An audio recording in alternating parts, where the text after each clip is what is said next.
Então, o tema de hoje é a igreja que serve com o quê? Com generosidade para o avanço do reino e da comunidade. Diz assim, 2 Coríntios capítulo 9, dos versículos 6 ao 15. Vamos à leitura do texto? Lembre-se, aquele que semeia pouco, também colherá pouco. E aquele que semeia com fartura, também colherá fartamente. Cada um dê conforme determinou em seu coração, não com pesar ou por ambição, pois Deus ama quem dá com alegria. E Deus é poderoso para fazer com que lhe seja acrescentado toda a graça, para que em todas as coisas, em todo o tempo, tendo tudo o que é necessário, vocês transbordem em toda boa obra. Como está escrito: deu os seus bens aos necessitados, a sua justiça dura para sempre. Aquele que supre a semente ao que semeia e o pão ao que come, também lhe suprirá e multiplicará a semente e fará crescer os frutos da sua justiça. Vocês serão enriquecidos de todas as formas, para que possam ser generosos em qualquer ocasião e, por nosso intermédio, a sua generosidade resulte em ação de graças a Deus. O serviço ministerial que vocês estão realizando não está apenas suprindo as necessidades do povo de Deus, mas também transbordando em muitas expressões de gratidão a Deus. Por meio dessa prova de serviço ministerial, outros louvarão a Deus pela obediência que acompanha a confissão que vocês fazem do Evangelho de Cristo e pela generosidade de vocês em compartilhar seus bens com eles e com todos os outros. E nas orações que fazem por vocês, eles estarão cheios de amor por vocês, por causa da insuperável graça de Deus que tem dado a vocês. Graças a Deus por seu dom indescritível. Glória a Deus.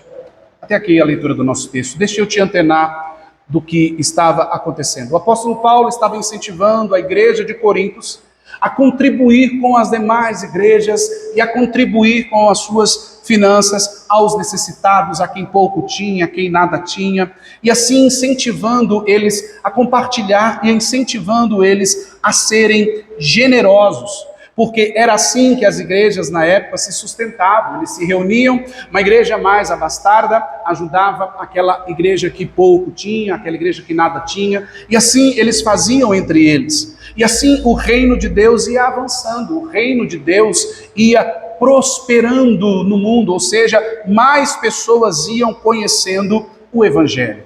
E por nós sermos igreja, eu e você sermos igreja, quando falamos igreja sendo nessa série, nós não estamos falando do galpão, o local físico, onde a gente reúne, a gente está indo muito mais além, porque eu e você somos muito mais que tijolos e areia. Eu não acredito que eu e você chega na frente do espelho e a gente fica assim: nossa, como eu sou um tijolo bonito. Você fica assim? Como eu sou uma areia para um caminhão. Você não fica assim. Você se olha no espelho e se vê como um ser humano, uma pessoa. Então, nessa série nós estamos indo muito além do que é galpão. Então, eu e você somos igreja, somos morada de Deus. Eu e você somos habitação do Espírito Santo de Deus. Mas por eu e você nós sermos habitação de Deus, Deus quer habitar na minha vida e na sua vida de uma forma completa. Deus quer ser Senhor da minha e da sua vida de uma forma completa. Porque muitas das vezes Deus é Senhor do seu casamento, mas Deus não é Senhor do seu filho e da sua filha. Deus é Senhor do seu casamento, do seu filho e da sua filha, mas Deus não é Senhor dos seus desejos e das suas vontades. Porque você sempre faz o que te dá na telha. Muitas das vezes você declara que Deus é Senhor da sua vida, que você não dá um passo sequer sem que seja da vontade de Deus, mas você é murrinha, como diz o ditado popular. Você já viu o que é ser murrinha, gente? Nem vento passa, nem nada. Até para falar vai cobrar R$1 para falar. Mas por quê? Porque Deus não é Deus do todo da pessoa. E o apóstolo Paulo, ele fala muito nesse texto sobre essa generosidade, e ele é capaz de dizer que essa generosidade gera a graça de Deus na vida das pessoas, essa generosidade gera o crescimento, o desenvolvimento da comunidade, das pessoas, e gera gratidão nas pessoas. E gera também outras vidas, para que essas outras vidas gerem outras vidas e assim por diante. A generosidade faz isso. Mas, irmãos, é um assunto muito delicado, não era para ser uma coisa normal. Quanto mais quando a igreja é transparente. Entra ano e sai ano, a gente fala, o livro da contribuição está ali, você pode olhar, você pode ver quanto entra, quanto sai, tudo direitinho. Por mais claro que uma igreja seja, ainda vai ter dificuldades quando se trata de finança. Por quê? Por que quando se trata de finança? Porque sempre vai ter alguém que vai olhar para isso, para o dinheiro. Para o dinheiro em si. Mas nós não olhamos para o dinheiro em si quando ele deságua na nossa sociedade de diversas formas. De uma forma que o dinheiro deságua na nossa sociedade desenfreadamente. É nesses prêmios dos jogos mais considerados como jogos de azar. Nesses jogos, o dinheiro eles deságuam na nossa sociedade. De uma forma como a gente não sabe, numericamente, a gente não sabe se é em forma de algoritmo, a gente não sabe como funciona. Mas é um mecanismo que me atiça e te atiça a fazer algo pouco para gerar o quê? Muito. A saber, Mega Sena e outras coisas que a Telecena, e tudo contra as outras pessoas que as pessoas acreditam. Mas é capaz que eu e você vá numa lotérica e jogue na quina, na Mega Sena, eu não tenho os nomes aqui, mas eu não sei se tiver certo, depois você me corrige. Quina, Mega Sena, Telecena, jogos.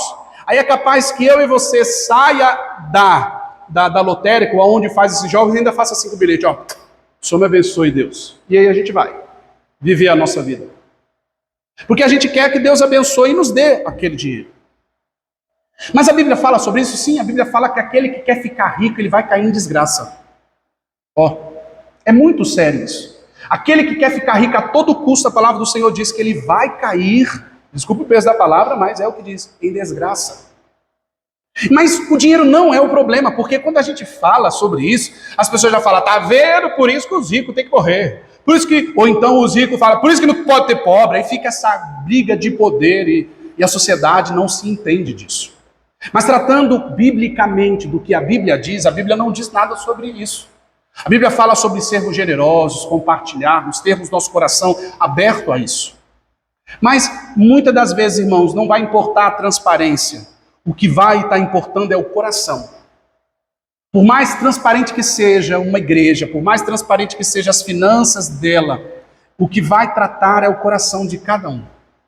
O que vai mexer com isso é o coração de cada um. Porque Jesus foi bem claro, aonde está o coração, ali estará o quê? O tesouro. Aonde eu e você coloca o coração, está o tesouro.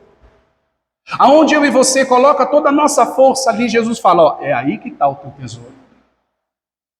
E muitas das vezes, então, quando a gente não é 8, a gente é 80. Aí a gente olha tudo com tadismo, né? Vou ajudar a igreja porque tadinho da igreja. Eu vou ajudar o outro irmão porque tadinho do irmão. Não, a palavra do Senhor não nos ensina a gente ajudar uns aos outros por causa do tadismo, por causa do coitadinho, não. Paulo é bem claro que a generosidade gera bênçãos na nossa vida. Gera bênçãos. E este nome, dízimos, né? Você vê que no Novo Testamento não se fala. Mas Abraão já dizimou para Melquisedeque, e aí fica essa coisa também na internet, dízimo é para hoje, o dízimo não é, mas a Bíblia diz que a generosidade é para hoje, a contribuição é para hoje. Como nós lemos no primeiro versículo da nossa leitura, lembre-se que aquele que semeia pouco também colherá pouco, aquele que semeia com fartura também colherá com fartura. Mas não está falando somente no dinheiro, o apóstolo Paulo é bem claro aqui. Ele é bem claro porque ele não só está tratando sobre dinheiro, ele está tratando sobre generosidade. Quando a generosidade deságua através de mim, através de você, nós vamos recebê-la. Nós vamos vivê-la. Mas se o Senhor só pode ser Senhor de compartimentos da sua vida, o Senhor é Senhor da minha casa, da minha família, mas nas minhas finanças o Senhor não mexe. O Senhor é Senhor da minha vida aqui, mas o Senhor não é Senhor do que eu faço com o meu dinheiro. Não. O Senhor é Senhor, sim. Porque quando a gente vê José no Egito, quando foi escolhido a ser governador, passou por todo aquele sofrimento, aquelas provações dele, que você sabe, que eu sei, a palavra do Senhor, aliás, Deus em sonho, quando ele vai compreender o que estava acontecendo através daquele sonho, daquela visão que o faraó teve, o que foi que Deus ensinou e mostrou para ele? Deus ensinou para ele que haveriam tempos de fartura e de escassez. Então, ou seja, o cristão ele tem que estar pronto para ter a fartura, ele tem que estar pronto para passar por escassez. Mas a palavra de Deus é bem claro que no tempo da escassez, eu preciso estar orientado, entender que eu tenho que ter uma reserva de emergência. A palavra do Senhor é clara quanto a isso. Mas a palavra do Senhor é clara quanto à minha reserva de emergência, eu depender dela mais que Deus nas minhas crises? Não. A palavra do Senhor diz que a minha reserva financeira, ela pode suprir algumas coisas, mas o todo da minha vida sempre vai ser Deus. Sempre vai ser Deus. Porque a reserva também pode acabar. O pouquinho de dinheiro que você guardou também pode acabar. O pouquinho de dinheiro que você tem por emergência, você pode morrer hoje ou amanhã e você nem usar ele. Usarem para enterrar eu e você. Quantas são as famílias que vivem assim? O pai, a mãe, ninguém sabe da senha do cartão, ninguém sabe de nada. Fulano morre, ciclano morre, é uma luta para ir no banco, é uma luta para comprovar que a pessoa morreu, porque a burocracia do nosso país é uma benção. Aí, para provar que a pessoa está morta, só falta você pegar a pessoa, vem aqui, deixa eu mostrar para você, vem aqui, aqui é uma cova, está 5 palmas debaixo da cova, está aí, não assina, não fala, não morreu. Você pode para mim pagar o enterro, você pode liberar para mim? É assim. Não é assim? As coisas burocráticas são muita coisa. Ai, Jesus. É muito burocrático. Mas aí você tem que fazer. Por quê? Porque ninguém sabe de nada. A senha do banco, fulano não sabe, a senha do banco. Mas é capaz que eu e você morra e você não gaste o que você vai guardar. Você não gaste as reservas que você vai fazer. Mas é tão interessante, irmãos, que quando a gente fala de generosidade, de ser generoso com as nossas finanças, a gente vê boa parte dos economistas e boa parte daqueles que ensinam finanças, tratando que esse é um tema muito importante de ter na vida daquele que tem o desejo de crescer financeiramente, ou que tem o desejo de ter uma vida abastada financeira e viver bem financeiramente. A Bíblia não condena isso. Mas todos esses que envolvem de uma forma séria na questão econômica e financeira, eles tratam dizendo que é muito importante que você seja generoso. Que você separe uma parte das suas finanças para as... Eles usam outros termos, caridades, eles usam outras coisas. Num programa de televisão chamado Roda Viva, um dos homens mais ricos da nossa nação, em termos de finanças, e que tem... Ele já em vida, ele diz que metade dos bens dele ele já designou. Ele já fez a caridade dele com tudo que ele tinha feito. Aí algumas pessoas, no comentário, eu vi quando ele fez esse vídeo, algumas pessoas falam assim, é porque a cabeça pesou, né, e tem que fazer alguma coisa pelos pobres. Na nossa nação, até a generosidade é tratada de uma forma demoníaca. Você não pode ajudar alguém que pouco tem, é porque você quer se sobressair sobre essa pessoa. Você quer, de alguma forma, ser mais que essa pessoa. E aí então se endemoniza os ricos, se endemoniza aqueles que emprego dão aos outros, e fica uma forma generalizada, e fica essa briga de proletariado, ricos e pobres, e assim por diante, ou da escala política do nosso país, gera esse alvoroço. E trazendo isso como uma introdução, irmãos, eu espero que você entenda, isso entra também dentro da igreja de outras formas. Eu falei um pouco do que é mundo, né, do que é lá fora. Agora eu quero falar um pouco do que é interno. Porque o apóstolo Paulo está falando sobre a igreja interna, os irmãos vivendo isso, para que os irmãos vivendo isso possam alcançar os de fora, e os de fora deem graças a Deus pela vida desses irmãos. Porque deixa eu te exemplificar rapidamente para que você possa entender. Quando nós conseguirmos colocar ar-condicionado aqui, quem chegou um dia aqui e estava muito calor, essa pessoa voltar aqui e ver ar-condicionado aqui, essa pessoa vai falar o quê? Nossa, que bom! Alguns vão dizer graças a Deus, ou alguns vão dizer assim, nossa, que legal, né? A igreja conseguiu, ó, que bênção. De alguma forma, essas pessoas vão ser gratas. Às vezes ela não deu R$1, mas ela vai ser grata, você entende isso? a gratidão dessa pessoa dizer, nossa, que bênção, ou que bom, não sei qual o linguajar que ela vai usar, mas ela vai dizer de alguma forma, nossa, que bom. O apóstolo Paulo está falando que isso gera bênção na vida, gera bênção na minha e na sua vida. E quando eu e você pensa sobre contribuição, e agora da maneira interna, dentro da igreja, como eu disse antes, a gente vê as aberrações. A gente vê as aberrações. E por incrível que pareça, esses indivíduos, Deus que me perdoe, eles têm título. Eles têm título.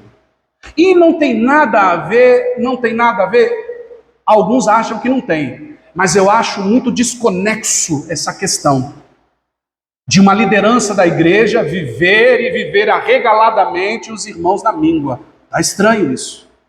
É estranho demais isso. A liderança da igreja ser alguém que vive numa redoma, onde casa ou bens sejam coisas uau, que você fala assim, e os irmãos vivem a míngua, é um ou outro que... E a preciosidade é a gente compreender, irmãos, que há igrejas e igrejas, há instituições e instituições, mas infelizmente, por causa dessas aberrações, todo mundo está no mesmo pacote. Todo mundo. Não sei se já aconteceu com você, de você ir num lugar, fazer alguma coisa, pedir a prestação de um serviço de alguém desconfiado. Com quem já aconteceu isso com você? Mas aquela pessoa não tem culpa, mas você vai desconfiado. Você vai levar seu carro na oficina, ou você vai pedir o serviço de alguém para alguma coisa, você já chega desconfiado. Aquela pessoa não tem culpa, mas o outro que pisou na bola com você, o outro que roubou você, passou a mão, pegou a peça, fez aquilo, ou então comprou aquilo, ou então, não sei, prometeu e não entregou, não sei. Aí você chega já desconfiado naquele outro prestador de serviço. Assim é na igreja. As pessoas veem a igreja e às vezes já chegam desconfiadas. Para onde vai o dinheiro, para onde isso, para onde aquilo. E por mais que a igreja seja transparente, por exemplo, nós estamos aí na nossa eleição de tesouraria, glória a Deus, iremos ter primeiro, segundo e terceiro tesoureiro. Que bênção, vai ser uma bênção. Eu vou poder fazer sermão sem me preocupar com o lugar dessa igreja, minha esposa vai poder ficar em paz. Aí qualquer coisa você vai sentar com o tesoureiro, você vai conversar com ele e com ela. Mas não importa isso, porque também a nossa malícia no nosso coração, ela é terrível. Ela é terrível. Por exemplo, eu dirijo um carro, mas ninguém sabe que esse carro paga parcela. Ninguém sabe que esse carro precisa pagar parcela, quase 40 parcelas. Mas o carro que o pastor comprou. Mas ninguém chega um mês e vai falar assim, pastor, deixa eu pagar a parcela do seu carro. Não, o carro foi a igreja que deu, a igreja está crescendo, a igreja é rica. Ninguém chega assim e fala, você está devendo uma água, uma luz?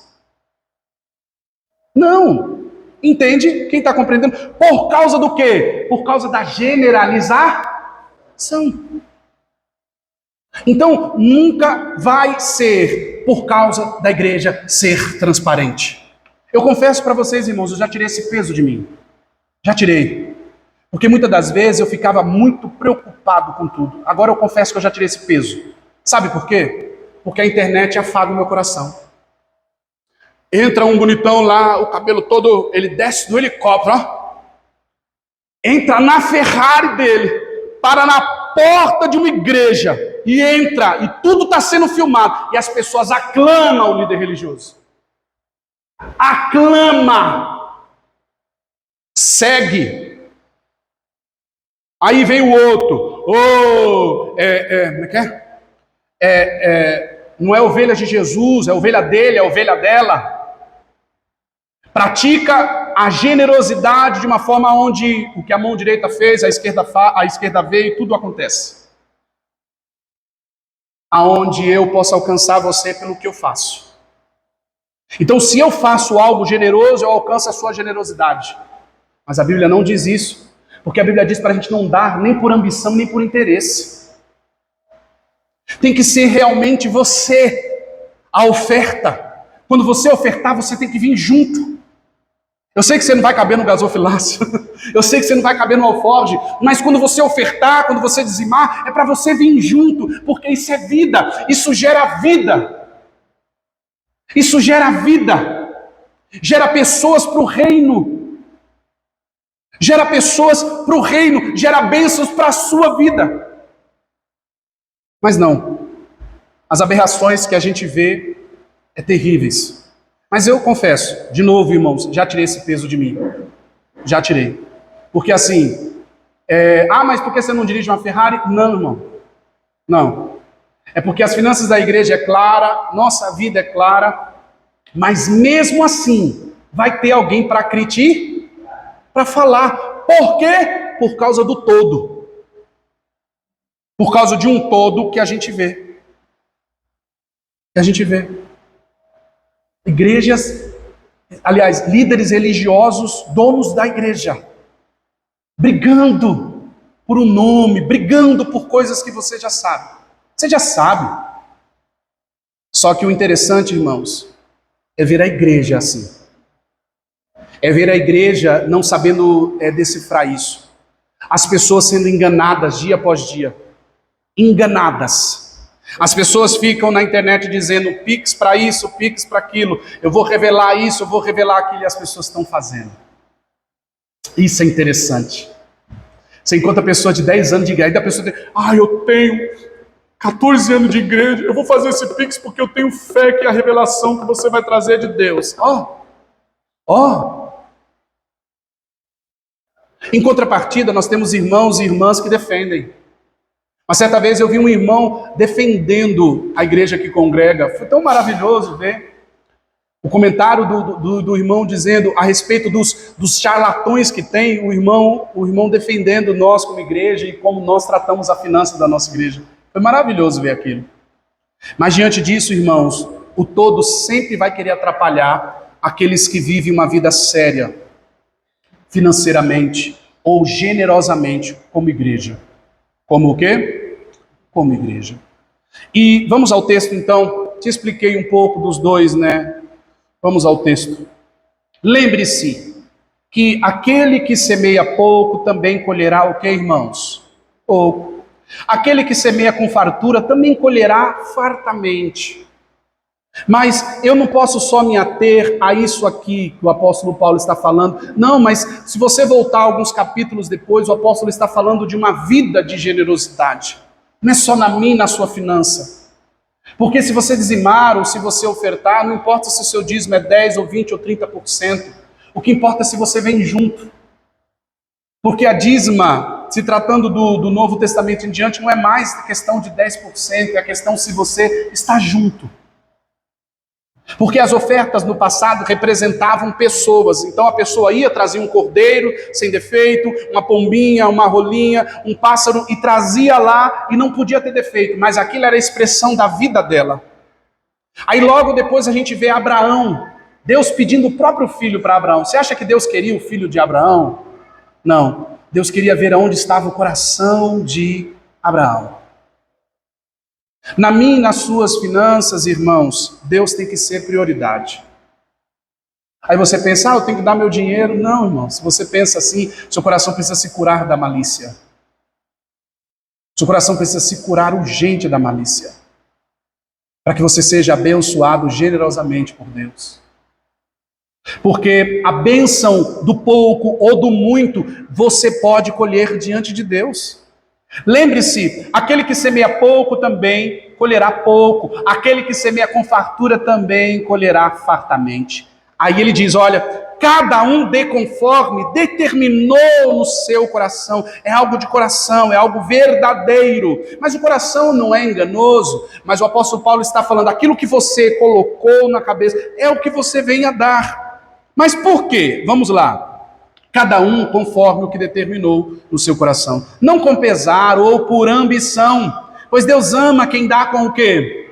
Então não é porque eu quero o carro que eu vou dar. Não é porque eu quero a casa que eu vou dar. E eu vim de contextos como esse. Que eu fui ensinado a pregar e ensinar um evangelho que você faz e Deus te dá. Você dá a sua casa e Deus te dá 2, 3 casas. Mas isso não é o evangelho. Isso não é a palavra de Deus entendida a respeito do que é generosidade. Ele vai dizer que não é por ambição, então eu não posso ofertar e dizimar porque eu quero alguma coisa. Eu preciso ofertar e dizimar porque eu já sou a bênção. Eu já sou abençoado por Deus. Por isso a generosidade flui de mim, a generosidade flui de você. E uma igreja generosa, irmãos, uma igreja que serve com generosidade, ela está servindo aos outros. Ela está servindo aos outros. Porque se uma pessoa, por exemplo, chega aqui e tem uma água para ela beber, são coisas simples. Mas a gente como comunidade, a gente pode alcançar essa cidade. A gente como comunidade, a gente pode minuciosamente acolher famílias que estão necessitadas, sem essa família pôr o pé aqui. Mas a gente pode pagar o aluguel de alguém. Sem essa família, às vezes essa família odiando coisa de igreja. Mas você vai lá e faz. Aí essa pessoa dizer assim, pensar, né? Nossa, mas eu odeio tanto esse negócio desse povo de igreja. Esse povo de igreja está vindo aqui. Está vindo me dar isso, me dar aquilo que eu preciso. A generosidade gera isso.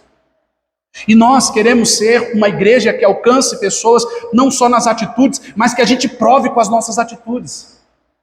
E os nossos dízimos e ofertas são isso, irmãos. São isso. Talvez seja um assunto enfadonho falar de dinheiro na nossa sociedade. Talvez seja um assunto enfadonho também falar na igreja, por causa justamente disso, das aberrações que a gente vê. É justamente disso. Mas lembre-se que a generosidade gera bênção na sua vida. Se você semear muito, é muito que você vai colher. Por isso que Deus quer que você venha junto. Deus quer que quando você der seu dízimo, ou seja, sua oferta, você esteja junto. Você esteja verdadeiramente fazendo. Você não esteja fazendo para ajudar. Eu vou ajudar porque tadinho da igreja, ou tadinho dele ou dela. Não. E não tem problema se é o orfanato, não tem problema se é alguém que precisa, não tem problema. Não tem problema. E mas por que fala para trazer na igreja? Por que fala para abençoar a igreja? Não, você pode abençoar quem você quiser. Quem você quiser. Ao mesmo tempo que você conhece as necessidades nossas como igreja. Que aqueles irmãos que vão chegar precisam. Que aqueles irmãos que vão chegar não deram R$1, mas a vida deles vale muito mais do que tem aqui. Vale muito mais do que vai ter aqui. Vale muito mais. Mas só que, irmãos, se nós continuarmos não deixando Deus cuidar das nossas finanças também, a gente nunca vai prosperar. Invista. Invista em permitir com que Deus cuide das suas finanças. Seja ela pouco ou seja ela muito. Invista com que Deus cuide das suas finanças. Porque olha o que diz. E Deus é poderoso para fazer que lhe seja acrescentado toda a graça, para que em todas as coisas e em todo o tempo, tendo tudo o que é necessário, vocês transbordem toda boa obra, como está escrito. E que boa obra é essa? O que eu tenho que transbordar? Distribuiu, deu seus bens aos necessitados, a sua justiça dura para sempre. Pastor, eu vou ficar sem nada, eu vou dar as coisas, isso, aquilo. Deus não está falando sobre isso. Deus está falando sobre ser você. Você fazer e você estar ali. Não é a oferta por ambição. Não é a ajuda por dizer eu estou fazendo aqui porque eu vou colher. Eu vou semear muito, porque eu vou colher muito. Aí já está na intenção. A ambição já está aí. Não, eu vou semear porque é Deus quem pode me dar. Eu vou semear porque é Deus quem pode fazer. Glória a Deus, irmãos. Aquele que supre a semente ao que semeia é o que... Olha que bênção isso. Aquele que supre a semente ao que semeia e o pão ao que come também lhe suprirá e multiplicará a semente e fará crescer os frutos da sua também o quê? Justiça. O fulano não tem pão, eu não posso dar o pão, eu dou para ele o quê? Os ingredientes para ele fazer o pão. A prosperidade é assim. Você não pode dar o pão, você pode dar os ingredientes. A prosperidade provém, irmãos, seja o pouco ou seja o muito, o que importa é que você esteja nessa, que você esteja vivendo isso, que Deus seja por inteiro na sua vida, na totalidade da sua vida. Agora eu vou partir para o final, benefícios de uma igreja generosa. Benefícios de uma igreja generosa. Versículo 11, vocês serão enriquecidos de todas as formas, Para que possam ser o quê? Generosos. De todas as formas. Então eu estou falando só sobre dinheiro aqui? Paulo está falando só sobre o dinheiro? Sim ou não, irmãos? Paulo está falando de uma vida no todo, em totalidade. O serviço, ele está dizendo, vocês serão enriquecidos de todas as formas, para que possam ser generosos em qualquer ocasião. E por nosso intermédio, a sua generosidade resulte em graças a quem? Graças a Deus. Graças a Deus pela vida desse irmão. Graças a Deus pela vida dessa irmã. E, irmãos, muitas das vezes a gente passa necessidade mesmo como igreja. A gente está fazendo a lição da tesouraria e é interessante que a pergunta vem, mas chega tempo que a conta não fecha, pastor? Chega tempo que não tem de onde tirar? Chega. Entende? Mas aí eu chego aqui no outro dia e falo, irmão, você quer que Deus te abençoe? Faz o seu voto aqui, faz a sua oferta aqui agora e Deus vai te abençoar. Não, a gente segue o barco. Atrasa aqui, atrasa ali, espera um minuto, espera um tempo, 2 dias, a gente vai pagar, que nem aconteceu no tempo da pandemia. Mas a gente vai, a gente conduz, a gente vai adiante, porque a gente precisa e a gente é, e deve ser, uma igreja generosa. Glória a Deus, irmãos. O serviço ministerial que vocês estão realizando não está apenas suprindo as necessidades do povo de Deus, mas também transbordando em muitas expressões do que é a igreja de gratidão a Deus. Por meio dessa prova de serviço ministerial, outros louvarão a Deus pela obediência que acompanha a confissão que vocês fazem do Evangelho de Cristo, pela generosidade de vocês em compartilhar seus bens com eles e com todos os outros. Compartilhe. Deixa Deus usar suas finanças. Seja no seu dízimo, seja na sua oferta. Não tenha medo. Não tenha medo. Sendo para ajudar alguém. E aqui eu termino com um testemunho meu e da minha esposa. Estou aqui para pregar do Evangelho, não estou aqui para falar da minha vida. Mas a gente fez uma coisa num farol esse dia em São Paulo. Essas pessoas que vendem, coisa, a gente sempre ajuda quem está vendendo alguma coisa ali, a gente faz. E depois que a gente fez, a Luana pega e me fala assim, a gente fez, mas você sabe que a gente não podia, né? Eu falei, eu não sabia. Ela falou assim, a gente não podia dar. Eu falei assim, agora que você fala que a gente não podia dar, olha como é que é o nosso coração. Se ela falasse, eu não tinha o quê? Fala! Eu não tinha dado. Vê como é o nosso coração? Nosso coração é assim, eu vou dar e vai faltar para mim. Lembra da situação da viúva de Sarepta? Ela só tinha que comer um punhado de azeite e um pouquinho de farinha.